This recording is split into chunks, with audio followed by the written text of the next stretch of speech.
우리나라는 사기공화국이라고 할 만큼 사기꾼들이 판을 치고 있죠. 수천억 원대의 금융사기조차 순위에 이름을 올리지 못했을 정도로 피해 규모가 컸던 희대의 금융사기 사건의 사기수법과 예방법에 대해 알아보겠습니다. 영상 시작에 앞서 구독과 좋아요는 필수인 거 아시죠? 대한민국을 뒤흔든 최악의 금융사기 사건들, 어떤 것이 있을까요? 아마 짐작하시는 분들도 있겠지만 1위부터 5위까지 5개 금융사기 사건의 피해 금액만 12조 원이 넘고 피해자 수가 30만 명이 넘습니다. 정말 많은 분들이 금융사기 피해를 당했고 그로 인한 손해액은 정말 엄청났던 것 같습니다. 자살했던 분들도 많았고, 그 사건들을 먼저 순위대로 이제 정리를 해보면 1위, 압도적 1위죠. 조희팔. 이때 당시에 이제 의료기기 렌트하면서 거기에 대한 수익금을 나눠주겠다라고 이제 회원을 모집해서 벌였던 사기로 5조 원의 피해가 발생했습니다. 이거는 우리나라 아마 역사상 전체 피해 금액을 다 합쳐도 거의 조이팔 이 사람이 사기친 금액 하나 정도가 되지 않을까 싶습니다. 그 정도로 컸던 사건이고, 피해자가 3만 명 이상, 부산이나 대구 지역에 그것도 피해자들이 좀 집중돼 있었죠. 2위 V글로벌 코인 사기, 2조 원대 이제 피해를 입혔고 피해자 수는 5만 명 이상이었습니다. 3위 제휴 다단계 사기. 아마 주수도 회장의 제휴그룹은 아시는 분들 많으실 거예요. 피해 금액이 2조 원, 피해자 수가 11만 명입니다. 4위 IDS 홀딩스 FX 투자 사기. 이때 당시에 이제 FX 투자 사기는 그 환율에 관련된 이제 투자 방법으로 이걸 가지고 이제 안정적인 수익을 보장해 주겠다라고 해서 투자금을 모집했던 사건인데, 약 2조 원, 1조 9천억 원의 피해 금액이 피해를 입었고 12,000명 이상이 피해를 받습니다. 5위는 휴스텐 코리아 사기. 요건 이제 조합원을 모집해서 포인트로 투자 금액을 받으면 조합 가입비를 이제 현금으로 내면 포인트로 이제 지급을 해주고 그 포인트로 물건을 사게끔 이렇게 만드는 형태로 돈을 모았는데 1조 2천억 원대 사기 피해액이 있었고 10만 명 이상이 여기로 인해 피해를 받습니다. 노후에 조심해야 할 것들을, 이런 것들을 꼽으면 금융사기가 꼭 순위 안에 들어 있을 정도로 그 정도로 이제 나이 들어서 금융사기를 많이 당하고 있습니다. 그래서 이제 오늘은 그 사기 방법들을 이제 소개해보고, 그 사기 방법들을 알면 어느 정도 이제 예방할 수는 있거든요. 그 사기 방법들을 정리해보면 좀 공통점이 있습니다. 보통 보면은 어떤 성공적인 사기가 있으면은 그 다음에 이제 어떤 사기 칠 때 보면은 먼저 성공했다, 그러니까 조이팔이 만약에 이제 성공했다 그러면 그 유사한 형태의 시스템을 가지고 또 다른 사기 방법들이 이제 파생되는 이런 공통점이 있거든요. 사기 방법의 이제 공통점은 첫째, 소액 계좌 단위로 투자가 가능해 진입 장벽이 낮습니다. 그러니까 500만원 단위, 100만원 단위, 300만원 단위의 이제 한 계좌를 이제 투자하는 형태로 하면은 사실 처음에 300만원, 500만원 정도 누구나 투자할 수 있죠. 이렇게 해서 초기에 이제 투자한 사람들은 수익금을 나눠 받으면서 믿음을 갖는 단계를 한번 거칩니다. 그리고 처음에 제시하는 수익은 말도 안 되는 수익을 제시하는 게 아니고 그냥 투자자들이 혹 할 만한 수익, 월 15%, 월 10%, 이러면은 벌써 머릿속에는 1년이면은 이게 120%, 180% 이러면은 원금의 2배, 3배가 될 수 있겠구나라고 이미 이제 투자자들은 머릿속에 이 투자 수익이 나한테 얼마나 많은 돈을 가져다 줄지 이런 것들을 상상하게 되거든요. 이렇게 상상해서 충분히 부자가 될 만한 비전 있는 수익, 그렇지만은 현실성은 있게 느껴지는 이런 정도의 수익을 제시하는 공통점이 있습니다. 셋째, 지인을 추천하면 소개비 형식의 수익금을 지급합니다. 보통 다단계에서 가장 많이 이제 네트워크 판매나 이런 데 이제 공통점 보면은 하위 이제 판매자들을 모집하면은 그 하위 판매자들의 판매 수익의 일정 부분을 상위 판매자가 받게 되면서 엄청난 부를 거머쥘 수 있다라는 이런 설명들을 보통 같이 하게 되거든요. 보통 초기에 수익을 잘 지급하다가 복리 효과, 뭐 재투자 효과 등을 운운하면서 수익까지 이제 재투자하도록 하면 장부상 수익을 이제 쌓아주기만 하면서 더 많은 투자를 이제 유도하게 됩니다. 뭐 사람들도 처음에 이제 수익금을 의심할 때는 수익금을 직접 찾아도 보고 하면서 그걸 확신을 갖는 단계를 거치지만은 어느 정도 시간이 지나서 이거 시스템에 믿음이 간다 그러면은 사실 이제 뭐 그만한 수익을 주는 다른 투자처가 없으니까 당연히 수익금까지 재투자하는 거를 스스로 이제 선택하는 이런 단계까지 이제 가게 됩니다. 지인을 소개하면 지속적인 수수료 지급을 약속해 투자자의 욕심을 자극하고 그리고 소속감을 갖도록 합니다. 내가 이제 뭐 하부 조직원, 하부 이제 조합원, 뭐 회원 이런 사람들을 이제 모집을 해오면 이 사람들의 소속감은 정말 커지게 되거든요.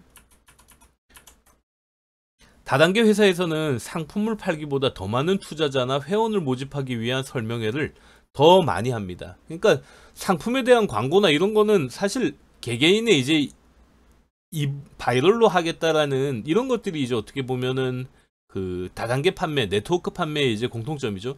대신에 회사는 회원을 늘리는데 가장 집중을 하게 됩니다. 그 이유는 회원을 늘리는 게 다단계 회사에서는 상품을 사줄 구매 고객이 늘어나는 것이고 그 구매 고객 플러스 그 사람들이 또 다른 회원을 모집해올 또 다른 이제 모집책이 될 것이고 이런 부분이 있기 때문에 다단계 같은 경우에는 사람을 늘리는데 굉장히 집중하는 그런 공통점을 가지고 있습니다. 일단 하부 회원을 모집하기 시작하면은 이 시스템의 열렬한 지지자가 됩니다. 이거는 뭐 공통점입니다. 설명회장에 가면 사람의 가장 약한 부분들을 건드립니다. 뭐 사람들은 나이 들면 이제 뭐 어떻게 할까 노후에 대한 걱정 뭐 이런 것들이 많죠. 먼저 이런 이제 설명회장 같은 데 가면 굉장히 이제 화려하게 꾸며 놓습니다. 그리고 유명 인사들을 초청해서 신뢰를 갖게 하고요. 회사에는 돈이 차고 넘치지만 참석한 분들을 돕기 위해 투자금을 받는다는 이런 분위기를 만들어 놓습니다. 사실 이거는 뭐 밖에 외부에서 보면 말도 안 되지만은 현장에 계신 분들은 이런 얘기를 다 믿게 됩니다. 왜냐면은 회사에서는 뭐 우리는 이만큼 돈이 많고 뭐 더 이상 돈을 벌 필요가 없는데 투자자들을 위해서 이렇게 돈을 받고 있고 이걸 운영하고 있다라는 이런 분위기를 이제 만들고 그런 성공 사례들을 막 발표하고 이러면서 이제 분위기를 조성하거든요. 안정적인 소득, 평생 소득, 뭐 일하지 않아도 나오는 소득, 기하급수적으로 늘어나는 소득, 뭐 이런 것들을 강조하면서 회원만 늘리면 다단계 회사에서 금방 부자가 될 수 있다라는 희망을 심어줍니다. 대부분의 다단계는 결국 정체가 드러나며 관계자들의 처벌이 이루어졌으나 가장 큰 피해를 입힌 조이팔은 이 마지막에 이제 그 돈들을 다 가지고 해외로 도주했죠. 그러고 나서 중국에서 사망했다면서 장례식 영상이 국내로 전해집니다. 그런데 이 장례식 영상에 대해서 의견이 분분하죠. 피해자들은 이 장례식 또한 사기라며 조이팔이 살아있다라고 믿고 있습니다. 그래서 아직도 이 조이팔을 추적하는 뭐 이런 사람들도 꽤 많은 것 같아요. 당시 이제 뭐 그 영상은 무슨 그 다큐 프로 뭐 시사 프로나 이런 데서도 많이 다뤘었고 꼬꼬무나 이런 데서도 조이팔 사건은 다루기도 했고 영화 마스터로도 만들어졌고 꾼의 이제 모티브도 조이팔 사건이었죠. 그럴 정도로 이제 대한민국의 정말 역사를 뭐 금융사기 역사가 될 만한 그런 사건이었습니다. 대한민국 역사상 최악의 금융 다단계 사기 사건 상위 5개의 피해 금액과 사건 개요들을 정리해 봤습니다. 1위, 뭐 압도적 1위죠. 조이팔 다단계 사기. 이분이 이제 실물이거든요. 뭐 실제 얼굴 보면은 뭐 시골에서 나서 정말 참 이런 희대의 사기를 칠 줄이야. 피해자가 3만 명 이상, 피해 금액은 5조 원입니다. 피해 금액 대비로 이제 인원을 따져보면 아마 한 명당 피해액이 가장 컸던 사기 사건이었을 겁니다. 당시 조이팔은 의료기기 판매를 빙자해 투자자들에게 고수익을 약속하며 다단계 사기를 저질렀습니다. 정확히는 다단계가 아니고 뭐 나중에는 이제 폰지 사기로 발전했죠. 처음에는 어떤 진짜 의료기기를 렌트도 하고 그로 인해 수익도 일부 받는 요런 신용은 했었습니다. 그런데 이제 어느 정도 투자금이 모이고 이 투자금 모이는 속도가 빨라지니까 그때부터는 아예 이제 사업에는 관심이 없고 앞선 투자자들이 그 투자금으로 수익금을 지급하면서 더 많은 이제 사람들을 불러 모았죠. 그리고 앞선 투자자들이 그러면 이익을 받았으니까 먼저 투자했던 사람들이 그러면 충분히 이익을 봤어야 되는데 이분들 역시 자기의 투자금을 늘리기 위해서 이익금까지도 전부 다 찾지 않고 이 조이팔에게 맡겨놨다는 거죠. 그래서 그분들이 가장 큰 피해를 받고 뒤에 뭐 이분들의 말을 듣고 이제 돈을 넣었던 사람들도 계속 그 피해를 이제 누적시켰던 겁니다. 뒷사람에게 받은 돈의 일부를 떼어 앞사람에게 수당으로 지급하는 형태였기 때문에 투자한 사람들이 한동안은 일정량의 수익을 얻을 수 있었습니다. 이 때문에 수익금 지급이 지체되었음에도 사람들은 기존에 지급되었던 수익금에 대한 기대, 홍보에 협조했던 유명 인사에 대한 신뢰 등으로 신고를 미루면서 피해가 점점 커지게 됩니다. 대구 부산에서만 1조 원, 인천 수도권과 충청 지역에서 1조 2천억 등 5년에 걸쳐서 피해자 총 3만 명, 피해 금액은 4조에서 5조 원에 달합니다. 아마 이때 당시에 드러나지 않고 아예 이 돈을 찾길 포기했던 분들의 금액까지 하면은 뭐 숨어있는 피해 금액까지 하면 더 크지 않을까 싶은데 조이팔은 2008년도에 중국으로 도피 후 2012년 사망한 것으로 알려져 있습니다. 그런데 뭐 그 사망에 대한 의문은 지금도 계속 제기되고 있는 그런 상황입니다. V글로벌 암호화폐 사기. 뭐 이 V글로벌 암호화폐 사기는 당시에 아마 뭐 이런 암호화폐나 이런 쪽에 관심이 있었던 분들은 이름은 다 들어보셨을 거예요. 5만 명 이상의 피해를 입었으니까 뭐 상당히 많은 분들이 이 V글로벌에 투자를 했던 거죠. 2조 원대의 피해를 입혀 두 번째로 큰 사기 사건에 이름을 올렸습니다. V글로벌 대표 이병걸은 과거 암호화폐 거래 회사에서 근무한 동료들과 함께 암호화폐 V캐시를 만들어서 투자자가 600만 원을 투자하면 최대 1,800만 원의 수익을 얻을 수 있다며 투자자를 모집하게 됩니다. 당시엔 암호화폐에 대한 부분이 사실 뭐 그 실체도 잘 모르는 분들이 많았고 그냥 돈이 된다니까 아마 따라서 투자하신 분들이 많았던 것 같아요. 하위 투자자를 모집하면 각종 수당이 지급된다며 다단계 방식으로 투자자를 모집해 빠르게 피해자가 늘어난 사건입니다. 당시에 뭐 그럴듯한 홈페이지도 만들고 그 V캐시를 활용해서 이제 이렇게 할 수 있다라는 이런 이제 온라인 사이트나 이런 것들을 만들면서 사람들은 사실 홈페이지나 이런 걸 보면 아 이게 여기가 정말로 제대로 하고 있는 회사구나라는 착각을 하게 되거든요. 근데 홈페이지나 뭐 하나 사이트 만드는 데는 정말 몇십만 원 정도 비용이면은 그냥 뚝딱 하고 만들거든요. 하루면은 만듭니다. V글로벌은 300%의 수익을 약속하며 투자자를 모집한 피라미드 사기였습니다. 이거는 뭐 수익에 대한 실체가 없었죠. 그때 당시에 캐시 코인 발행하는 거 말고는 V글로벌은 어떠한 경제 활동을 통해서 이제 이 돈을 불리거나 수익을 주거나 이런 약속을 시스템이 없었거든요. 5만 명 이상의 투자자가 피해를 입으면서 그 이병걸 대표를 포함한 고위 임원들은 유죄 판결을 받고 징역형을 선고받게 됩니다. 이 사건은 많은 투자자들이 인생 전부를 투자한 후 막대한 손실을 입은 비극적인 사건으로 기록되었습니다. 당시 저도 이제 지방에 있던 친구에게 연락이 와서 V글로벌에 대해 물어보길래 야 말도 안 되는 사기 이거는 뭐 실체도 없고 그때 당시에는 이제 뭐 코인에 대한 저는 이제 일단은 의심이 많았기 때문에 그 코인 비트코인조차도 저는 이제 의심 어린 마음으로 보고 있었는데 V글로벌이 만든 V캐시 V코인 뭐 말도 안 되는 이런 얘기를 하니까 야 이거 사기니까 절대로 투자하지 말라고 말렸던 기억이 납니다. 특히나 이제 그 모집 방식이 아주 악랄했던 거죠. 뭐 특정 모집을 야 이거 내가 투자하고 다른 사람들을 이제 그 유치하면은 거기에 대한 수익금을 상당 부분을 이제 그 모집자에게 주는 겁니다. 전형적인 이제 다단계 사건의 이제 모습이었죠. 모집 수당을 높여 투자자가 모집이 되면 주변 지인들을 끌어들이는 방식으로 짧은 기간 피해 금액과 피해자 수를 늘리는 전형적인 다단계 수법으로 암호화폐와 결합한 사기였습니다. 제휴그룹 다단계 사기. 2조 원대 피해를 입힌 전형적인 다단계 판매 사기였습니다. 이거는 뭐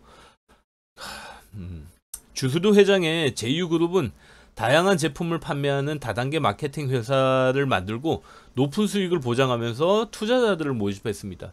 당시 제휴그룹은 실제 매출도 굉장히 컸고 외형상은 아주 그럴듯한 회사의 모습을 갖추고 있었던 회사였습니다.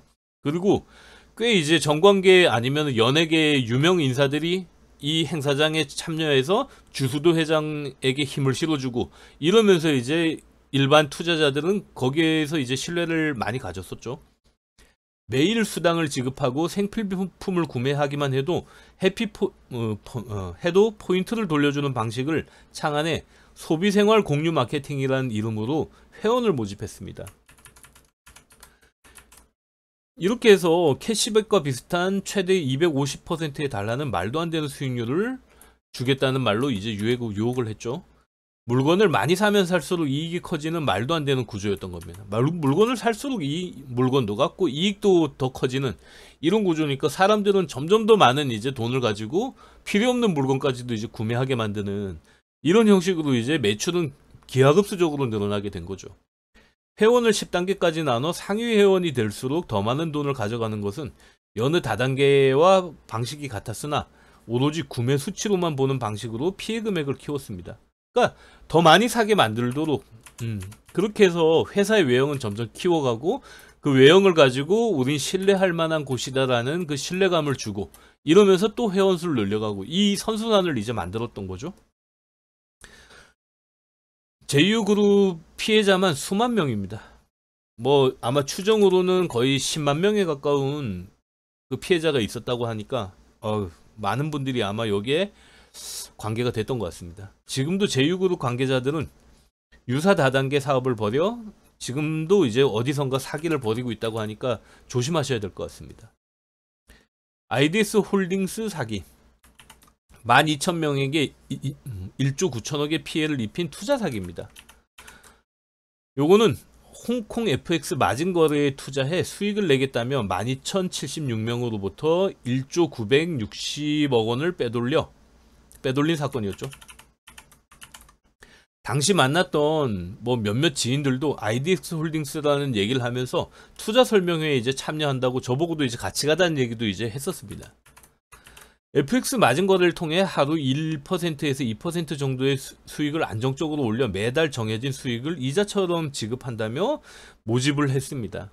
그때 당시 한 달에 이제 약속한 이자가 뭐 2%에서 3% 정도 아마 됐던 걸로 기억하고 있는데 FX 마진 거래는 아마 잘 모르시는 분들 많을 텐데 이건 환율 투자입니다. 환율 투자인데 변동성이 매우 큽니다. 이 마진 거래는 선물 거래라 해서 뭐 레버리지를 몇십 배씩 이제 가지고 투자하는 거라 거의 홀짝 게임에 가까운 이런 투자일 정도로 이제 변동성이 크거든요. 이렇게 변동성이 큰 시장에서 하루 1% 정도의 수익을 추구한다는 설명은 투자자들에게 안정성을 어필하기에 뭐 충분한 숫자였던 것 같습니다. 하루에도 뭐 수십 프로 수백 프로의 수익이 날 수 있는 이런 구조에서 1% 2% 정도의 수익을 내면 그날 이제 투자는 종료하고 다음날 또 시도해서 1, 2%의 투자가 성공이 되면 또 종료하고 뭐 이런 방식으로 이제 계속 안정적으로 투자한다. 아마 좀 더 디테일한 부분이 있었겠지만은 제 기억엔 이 정도 수준이었던 것 같습니다. 결국 IDX 홀딩스는 고수익을 보장하며 투자자들에게 투자금을 모집한 그냥 다단계 사기였습니다.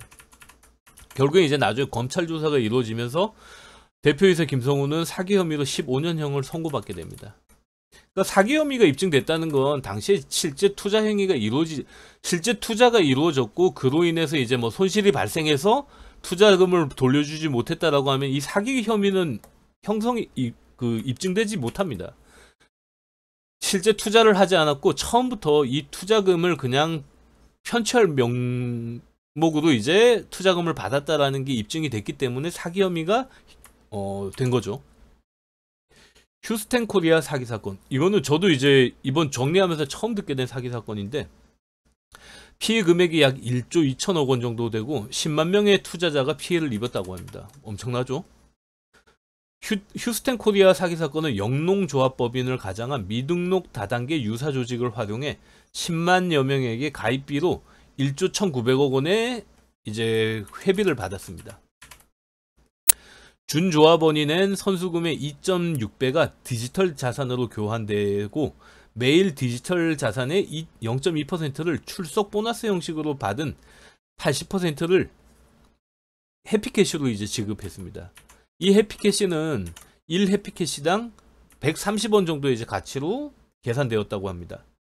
해피캐시를 전환하면은 3배 정도로 이제 증식돼서 재테크 효과가 있다라는 부분을 또 강조했던 것 같아요. 출석 보너스의 20%가 쇼핑 캐시로 지급되어 이를 시더스몰, 당시 이제 휴스텐 코리아에서 운영하던 시더스몰이나 가맹점에서 결제할 수 있도록 이렇게 해서 실제 사용 가능한 어떤 현금이라는 인식을 심어줬던 것 같아요. 신규 조합원 가입 시 입력한 추천인에게 조합원이 입금한 금액에 따라 본인 레벨에 맞춰서 최대 7%까지 돈을 계좌로 지급해 조합원을 빠르게 늘렸습니다. 일단 초기 이제 뭐 투자를 했다 그러면은 최대 7%. 오우. 입금 금액이 이제 7%니까 아마 이거 상당한 유혹이었던 것 같아요. 이로 인해 이제 하부 조합원 수를 이제 빠르게 늘릴 수 있었죠. 시더스 그룹 휴스텐 코리아 영농조합법인은 2023년 10월 법원에 해산 명령을 청구한 상태이며 결국 휴스텐 코리아 대표 이상은 회장은 2023년 12월 14일 구속이 확정되었습니다. 결국 이제 투자자들의 투자금은 찾을 수 없게 된 거죠. 이 사기 사건들을 보면 진짜 너무 허황된 사기는 오히려 의심을 받기 때문에 현실적으로 가능해 보이는 수익을 제시한다는 공통점이 있었습니다. 그리고 투자자를 모집해 주변 사람들을 데려오도록 유혹할 수 있는 충분한 베네핏을 제공하고 있다는 공통점이 있었습니다. 결국 금융사기가 확산되는 동력은 초기 투자자들이 새로운 투자자를 직접 모집하도록 만들어 일종의 공범을 만들어 놓습니다. 이 금융다단계 회사들은 사실 공식적으로 광고나 이런 것들을 하기가 좀 어렵죠. 그러니까 새로운 투자자를 모집하거나 뭐 이런 방법은 바이럴, 결국에는 먼저 이제 투자했던 사람들이 입을 통해서 모집을 하는 이런 방법들이 이제 어떻게 보면 유일한 확산 방법입니다. 그러니까 거기에 많은 베네핏을 줄 수밖에 없고, 이 사람들이 이제 투자자를 뭐 만약에 10명을 내가 내 말을 듣고 여기에 가입을 했다 그러면은 이미 일종의 이제 경제 공동체, 공범이 된 겁니다. 그러고 나면 이제 이 시스템을 절대적으로 신뢰할 수밖에 없고, 뭔가 문제가 있어도 의심보다는 이게 문제가 아니고 뭐 어떤 그런 해명하는 입장이 되거든요. 그러니까 이제 사측이 되는 거죠. 금융사기 조사가 시작되고 피해 사실이 드러나면 본인의 돈도 잃겠지만 자신 때문에 투자한 지인들에게 죄책감까지 갖게 되는 이런 구조를 갖게 됩니다. 그래서 초기 투자자들 같은 경우에는 나중에 피해 사실을 이제 강력하게 주장도 못하는 게 자기 때문에 잃게 된 투자자들이 많은 이 부분에 대한 책임감, 죄책감 이런 것들 때문에 이제 오히려 가장 큰 피해를 입었음에도 피해자가 아니고 가해자가 되는 이런 안타까운 경우도 많은 것 같아요. 사기는 인간의 욕심, 두려움, 조급함 등을 자극하게 됩니다. 지금 당장이 아니면 아닐 것 같고 안 될 것 같고 갖지 못할 것 같은 이런 조급함을 갖게 해서 당장 결정을 내리도록 하고, 그리고 이제 그렇게 이제 만들고 그 환경을 이제 조성하는 데 노력을 하게 됩니다. 근데 일단 뭐 당장 결정해서 이제 꼭 가져야 되고 내일 결정하면 안 된다. 이거는 뭐 100% 사기니까 당연히 이제 결정을 미루시는 게 맞고, 이렇게 해서 거기에서 빠져나와 한 발 떨어져서 혹은 또 시간을 좀 더 갖고 그 시스템을 쳐다본다면 그게 사기라는 게 누구나 이제 확인할 수 있거든요. 그런데 어떤 그 사람들이 조성한 환경이나 분위기에 딱 들어가서 거기에서 뭔가 판단하고 결정 내리는 것은 최악의 결정으로 이어질 확률이 높습니다. 그래서 일단은 뭔가 이제 그런 좋은 어떤 기회가 왔다. 그러면 아, 이 좋은 기회가 정말로 좋은 기회일까 하고 한 발 떨어져서 이제 생각을 할 수 있는 그 시간을 가지는 게 좋고, 주변에 조언을 들을 만한 사람이 있다면 물어보는 게 좋습니다. 조언을 들을 만한 사람이 굳이 아니어도 그냥 제3자, 이 시스템을 전혀 모르는 사람한테 내가 설명을 했을 때 그 사람이 이걸 듣고 야 그거 진짜 괜찮다라고 할 건가, 아니면 야 그거 좀 이상한데라고 할 건가, 이 정도의 판단만 들어봐도 사실은 큰 사기에는 휘말리지 않을 수 있거든요. 오늘은 대한민국을 뒤흔든 5개의 금융사기 사건에 대해 알아보았고 그 예방법에 대해 알아봤으니 앞으로 금융사기 당하지 않도록 조심하셨으면 좋겠습니다. 다시 한번 구독과 좋아요 부탁드립니다.